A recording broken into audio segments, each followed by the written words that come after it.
Naririto malapit na ang kaligtasang pag-asa upang ating matamasa.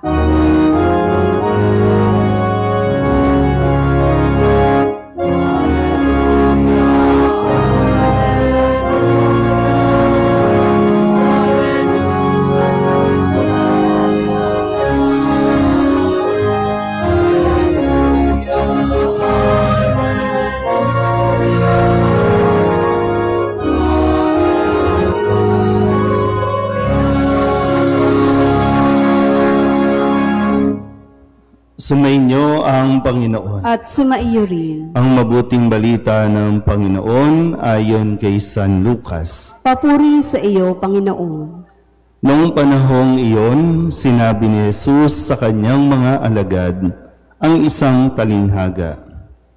Tingnan ninyo ang puno ng igos at ibang punong kahoy. Kapag nagdadahon na ito, alam ninyong malapit na ang tag-araw. Gayun din naman, kapag nakita ninyong nangyayari na ang mga ito, malalaman ninyong malapit ng maghari ang Diyos.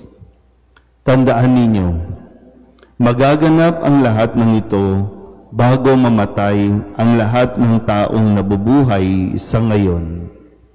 Mawawala ang langit at ang lupa, ngunit ang mga salita ko'y hindi magkakabula. Ang mabuting balita ng Panginoon. Pinupuri ka namin, Panginoong Hesukristo. Isang magandang umaga po sa inyong lahat. Ngayon po ay Biyernes, huling linggo para sa karaniwang panahon.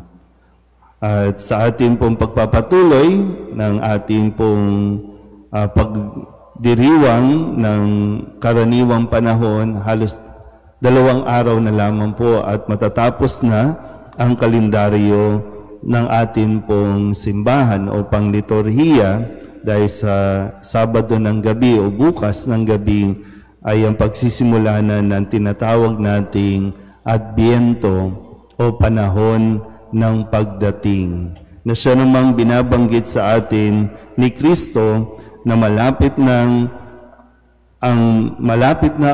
ang maghari ang Diyos. At dito po pinapaalala ni Kristo, muli hindi ito pananakot, kundi ito ay mensahe na nagbibigay ng pag-asa sa atin. Sabi ng mga nakalipas na araw, magkakaroon ng mga kaguluhan, maging sa kapaligiran, lindol, gagalaw ang kalawakan, ang iba't ibang mga planeta. Pero ang lahat ng ito ay, kung mangyayari na, asahan ninyo na darating ang Panginoon para tayo iligtas. So may kaguluhan, pero darating ang Panginoon para tayo iligtas. At ang sabi nga ni Kristo, pag nakikita na ninyo ang lahat ng ito, alalahanin ninyong malapit na ang paghahari ng Diyos. So may mga palatandaan naman na makikita, pero kailangan lang talaga nating imulat ang ating mga mata. Mahirap po yung lagi nating dinidedma o hindi pinapansin ang mga palatandaang nangyayari sa ating paligid. Tingnan nyo nga yung katabi ninyo. Tingnan nyo mga muka. Wala pa ba? O denial pa rin. Yan lang problema kasi natin. Madalas tayo nasa denial stage. Malapit na yan. Halos, ako 50 years old na. Hindi ko alam kung ang buhay ba natin hanggang 80 lang. So, malapit na.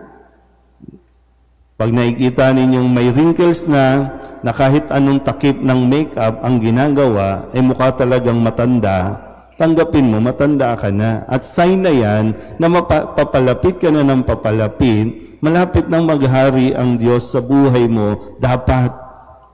Parang gano'n, Hindi yung kung kailan tayo tumatanda, doon tayo nalulungkot, doon tayo parang nawawalan ng gana sa buhay. Dapat habang tumatanda, sayang ang buhay.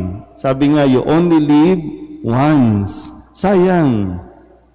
Kaysa magmukmok, kaysa mag-alala na maraming bagay na parang hindi ka na naubusan ng aalalahanin mo sa buhay, sayang.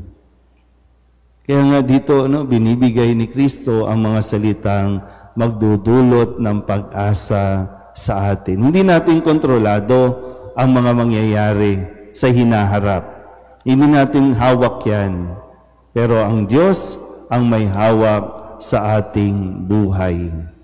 Muli, ang kanyang hangarin, tayo po ay mailigtas sa pamamagitan ng ating pananalig sa Kanya. Darating at darating siya para tayo tulungan. Amen.